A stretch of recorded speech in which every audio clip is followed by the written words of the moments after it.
अस्सलाम वालेकुम, कैसे हैं आप सब? उम्मीद है बिल्कुल ठीक ठाक होंगे। ड्रेसिना प्लांट की बहुत सारी वैरायटीज़ में एक वैरायटी ड्रेसिना मार्जिनाटा भी है। इसको ड्रैगन ट्री भी कहा जाता है। इसके लीव्स बड़े खूबसूरत होते हैं, आप देखिए बड़े कलरफुल होते हैं और बहुत नाजुक नाजुक से होते हैं। ये प्लांट बहुत ज़्यादा इजी टू ग्रो है और बहुत मतलब आसानी से हमारे घर में ग्रो कर जाता है। और इसको अभी समझिए कि आप डिफरेंट टाइप के पॉट्स में लगा सकते हैं बहुत इजीली। अभी मैं आपको दिखाऊंगी कि मेरे पास ये डिफरेंट टाइप के पॉट्स में मतलब डिफरेंट साइज़ के पॉट्स में लगा हुआ है और सब में ये बहुत अच्छा ग्रो कर रहा है। इस प्लांट की ख़ास बात ये होती है कि ये प्लांट ब्राइट इंडायरेक्ट सनलाइट में बहुत अच्छा ग्रो करता है। सर्दियों में ये थोड़ा सा डायरेक्ट सनलाइट में भी ग्रो करता है और बहुत स्लो ग्रोइंग प्लांट है, यानी बहुत आहिस्ता आहिस्ता ग्रो करता है। मेरे ही प्लांट आप देख रहे हैं, इनको 2 से ढाई साल हो चुके हैं और अभी तक इनकी ग्रोथ इतनी ही है, इसलिए कि ये काफ़ी स्लो ग्रोइंग प्लांट होता है। इसीलिए हम जो है उसको जब अगर 6 से 8 इंच के पॉट में भी लगा लेते हैं तो वो 2-3 साल आराम से उसी के अंदर ग्रो करता रहता है और उसकी जो है ग्रोथ होती रहती है। अच्छा, इस प्लांट को अगर हम सॉइल की बात करें तो इस प्लांट को हम वैसे सब प्लांट्स की तरह जैसे हम बनाते हैं वेल ड्रेन सॉइल, उसी में इसको बनाएंगे। यानी हम इसमें शामिल कर लेंगे, अगर इसको आप 3 से 4 पोर्शन में डिवाइड कर लीजिए। एक तो अपने गार्डन की सॉइल ले लीजिए, जो भी सॉइल है, इसके अलावा आप सैंड ले लीजिए, इसके अलावा आप कंपोस्ट या वर्मी कंपोस्ट। इसलिए कि एक दफ़ा आप अच्छी इसकी रिच सॉइल बना लेंगे तो उसके बाद काफ़ी अर्से तक आपको इसमें कोई ऐसा फर्टिलाइज़र डालने की ज़रूरत नहीं पड़ती है। मेरे भी जो ये प्लांट है इसमें महीने में एक दफ़ा मैं लिक्विड फर्टिलाइज़र डाल देती हूँ और इसके अलावा साल में 2 दफ़ा 2 से 3 दफ़ा मैं थोड़ी थोड़ी गोबर की खाद इसमें डाल देती हूँ। कभी वर्मी कंपोस्ट अगर मिल जाए मुझे तो मैं वो डाल देती हूँ। इसके अलावा लीफ कंपोस्ट, यानी यही चीज़ जो है जो भी मिल जाता है साल में मैं 2 से 3 दफ़ा अपने प्लांट में दे देती हूँ। जैसे कि अभी मार्च का महीना है तो मैंने अभी इसमें एक मुट्ठी गोबर की खाद डाल दी है। अब मैं अभी नहीं डालूँगी, अब मैं अगस्त के बाद सितंबर में डालूँगी इसके अंदर, फिर दिसंबर तक मैं डाल दूँगी। इस तरह साल में 2-3 दफ़ा मैं इसमें डाल देती हूँ। अच्छा, इस प्लांट की हम लोकेशन की बात करें तो इसको अगर आप शेडी एरिया में रखेंगे जहाँ काफ़ी शेड हो तो इसके कलर्स सारे ख़राब हो जाते हैं, खूबसूरत नहीं दिखते। लेकिन अगर आप इसको रखते हैं ऐसी जगह पे जहाँ ब्राइट इनडायरेक्ट सनलाइट आती है तो फिर इसके कलर्स बहुत अच्छे तरीके से निकलते हैं। अभी देखिए इनके कितने प्यारे कलर्स निकल रहे हैं और ये ब्राइट इनडायरेक्ट सनलाइट में रखा हुआ है। तो आपने इसको ऐसी जगह रखना है। अच्छा, पानी का आपने मैं तो इस प्लांट्स को सर्दियों में मैं एक दिन छोड़ के एक दिन पानी डालती थी।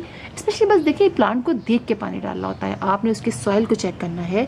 सॉइल अगर मॉइस्ट है तो आप पानी नहीं डालिए, अगर सॉइल ड्राई है तो आप पानी डाल दीजिए। मैं गर्मियों में अपने इस प्लांट को कभी कभी दिन में 2 दफ़ा पानी भी देती हूँ, इसलिए कि मैंने ये फ़ील किया है कि पानी कम देने से इनके टिप जो हैं वो बर्न होती हैं। अच्छा, ये टिप जो जैसे ये ड्राई हो जाती है, टिप ड्राई होने की 2-3 वजूहत हैं।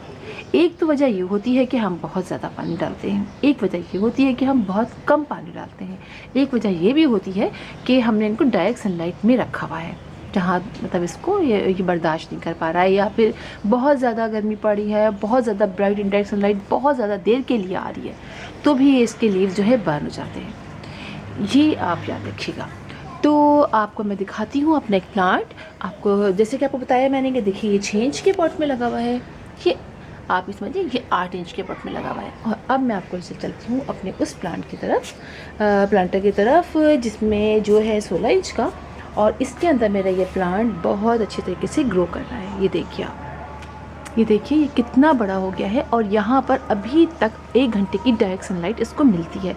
अब मैं इसको यहाँ से थोड़ा सा सोच रही हूँ चेंज करूँ, इसलिए कि देखिए टिप्स जो हैं बस की आहिस्ता आहिस्ता से बर्न होनी शुरू हो रही हैं। देखिए अब इसकी टिप्स यहाँ से, इसलिए कि अब गर्मियाँ स्टार्ट हो गई हैं और अब इनको ब्राइट इनडायरेक्ट सनलाइट में रखूँगी और डायरेक्ट सनलाइट में नहीं रखूँगी। ये देखिए आप टिप्स देख रहे हैं आप, ये सारी बर्न हो रही हैं, तो इस तरह से है।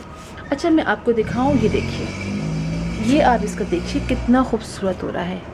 कलर उसी वक्त निकल कर सामने आता है जब इनको आप इसको ब्राइट इनडायरेक्ट सनलाइट मिलती है। अभी तो चूँकि सर्दियाँ थी इसलिए मैंने अच्छी जगह रखा हुआ था, यहाँ पर 1 घंटे की डायरेक्ट सनलाइट आती है तो आप इसके कलर्स देखिए। अच्छा, ये प्लांट मैं आपको बताऊँ, ये प्लांट मेरा 10 साल यानी 10 ईयर्स हो चुके हैं मेरे इस प्लांट को। इसको आप देख सकते हैं कि ये नीचे से आया है, इतने नीचे से होता हुआ आया है, यहाँ से आप देखिए ये है इसकी स्टेम, ये देखिए होता हुआ आया है और ये ऐसे ही ऊपर होता हुआ यहाँ तक आया, देखिए ये देख रहे हैं आप, यहाँ तक आया। फिर यहाँ आके मैंने इसको कट किया है, मेरा तो मूड ही नहीं हो रहा था कट करने का, मैंने इसको लंबा करती रहूँ बस। यहाँ आके फिर मैंने इसको कट किया इसलिए कि टेढ़ा हो गया था, और कट किया कि काफ़ी टेढ़ा हो गया था तो मैंने इसे कट कर दिया। आप देखिए उसकी ये ब्रांच निकली और साइड में एक छोटी सी ब्रांच और निकल रही है, ये देखिए ये निकल रही है। और उसी जब कट करने का फ़ायदा ये भी हुआ कि एक ब्रांच यहाँ साइड से भी निकल आई। तो कट करने से हमारा प्लांट जो है उसमें यकीनन बहुत सारी ब्रांचेस निकलती हैं। आप बिल्कुल कट कर सकते हैं, अगर आप छोटा रखना चाहें तो आप छोटा उसमें कट कर लीजिए, अगर आप बड़ा करना चाहते हैं तो मेरी तरह तो आप बड़ा कर लीजिए और ऊपर जाके कट कर लीजिए, ताकि ऊपर जैसा ही फूल की तरह बन जाएगा। मैं ये चाह रही थी। अच्छा, इस प्लांट को आपने देख लिया, इसमें कितने सारे प्लांट भी लगे हुए हैं। देखिए मैंने आपको अक्सर दिखाया स्पाइडर प्लांट, ये प्लांट अभी मैंने कुछ वीडियोज़ भी डाली थी, उसमें भी आपको बताया था। हाँ, जब आपने इतने सारे प्लांट्स इसमें रखे हैं तो फिर आपने 15 डेज़ से आपने इनको फर्टिलाइज़ करना है। अब देखिए ना कितने सारे प्लांट इसमें लगे हुए हैं, तो फिर सारे ही एनर्जी लेते हैं, सबको ताकत की ज़रूरत होती है।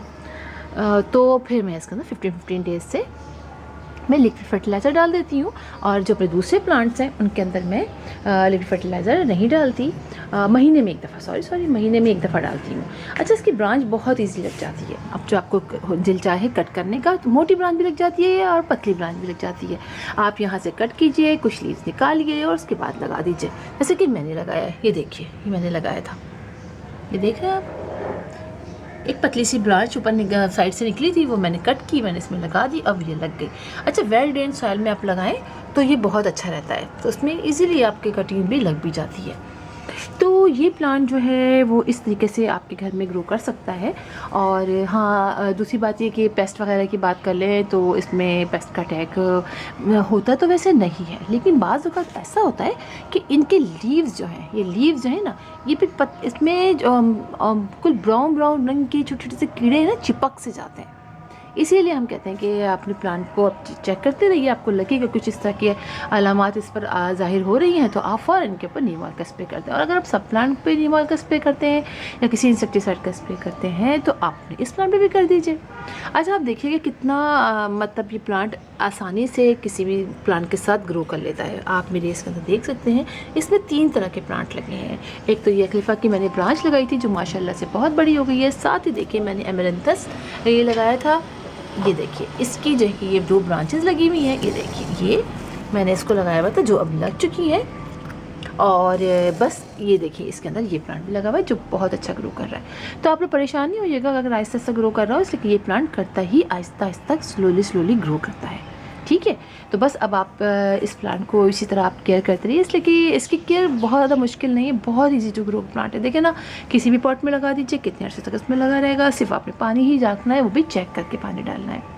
तो फिर इंशाल्लाह आप लोगों से मुलाकात होगी किसी और वीडियो में किसी और टॉपिक के साथ। तब तक के लिए अल्लाह हाफिज़।